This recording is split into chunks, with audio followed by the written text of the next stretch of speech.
High, দেখো আমাদের আজকে ছাদে চিকেন রান্না হচ্ছে। আগে থেকে চিকেনগুলো মেখে রেখে দিয়েছিলাম, তারপর আলু ভেজে, তারপর এদিকে দেখো আমাদের ভাত হয়ে গেছে।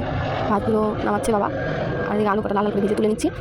তারপর আস্তে আস্তে একে দেবে ওই তেলটা, রেখে তেল দিয়ে একটু তেজপাতা, তারপর একটু জিরে সব দিয়ে লাল লাল করে তারপর মেরিনেট করা মাংসটা দিয়ে দেবে।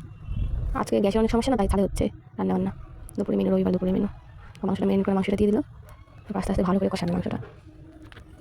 ওটা মাংস দিয়ে দেওয়ার পর তারপর মাংসটা আস্তে আস্তে ভালো করে কষিয়ে কষাতে থাকবে যখন কষানো হয়ে যাবে তারপর ঝোল দিয়ে দেবে।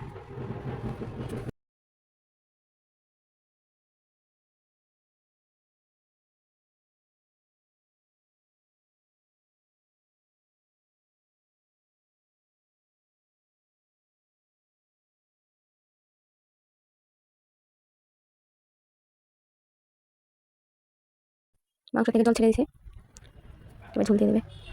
চলো তত অবধি আমাদের ছাদটা দেখে আসি। দেখো আমার ছাদে কত গাছ, ফুল গাছ, সাদা সাদা দুটো ফুল হয়ে গেছে। এদিকে আছে লঙ্কা গাছ আছে, লাউ গাছ, তারপরে এদিকে কিছু ফুল গাছ আছে, এই পাশটাতেও কিছু ফুল গাছ আছে। প্রচণ্ড রোদ, ভালো করে দেখাতে পারিনি, যেতে পারিনি ভালো করে। এই দেখো পাশটা কিছু ফুল গাছ। এবার চলো যাই দেখি। এই তো হয়ে গেছে আমাদের মাংস। এই হচ্ছে মাংস কষা খাবে। আর মা আবার সে উঠিয়ে দিল 2 পিস।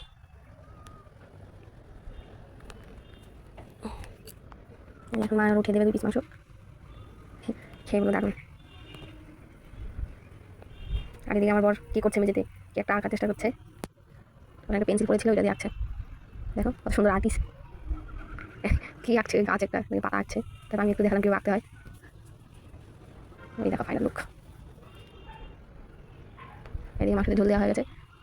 মাংসতে ঝোল দিয়ে আমার ঢেকে দেবে, ঢেকে দিয়ে অনেকক্ষণ ডাল দেবে। তারপর এদিকে তো গরম খেতেই পারছে না, এর খাওয়া তারপর বলতে ভালো হয়েছে। এদিকে মাংসটা উঠলে বলক এসে গেছে। এখন কিছুক্ষণ পরে গরম মশলা দেবে, গরম মশলা দিয়ে তারপর নামিয়ে ফেলবে।